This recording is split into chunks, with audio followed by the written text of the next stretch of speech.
Walk in His path as Jesus showed us how.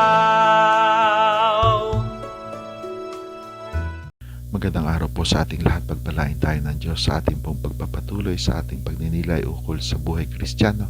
Ating pong pagninilay sa mandali ang 5 na talata mula sa 5 kabanata ng unang sulat ni San Pablo sa mga taga-Tesalonika. Ito po ay halaw sa magandang balita Biblia.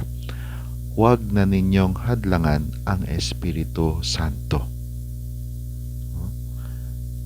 Sa ilang katagang ito na bumubuo ng pangungusap na ito ay maaaring makapagpatanong sa atin, no? Katulad marahil ng pagtatanong ng mga taga-Tesalonika ang nakatanggap ng balitang ito.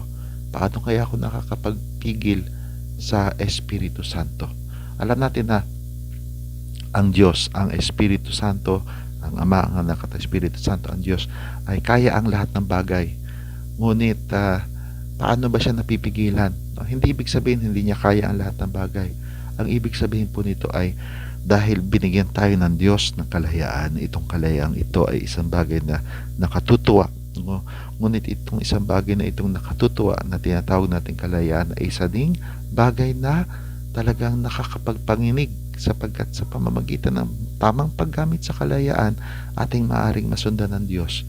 Ngunit sa maling gamit ng kalayaan, may kakayahan din tayong tumanggi, no? At hindi bumilib sa Diyos at sa kanyang gawain. At ito po yung paghahadlang sa Espiritu Santo.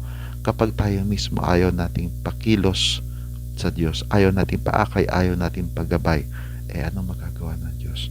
Hindi maaring mamilit ang Diyos. Ang pag-ibig hindi ipinipilit, no?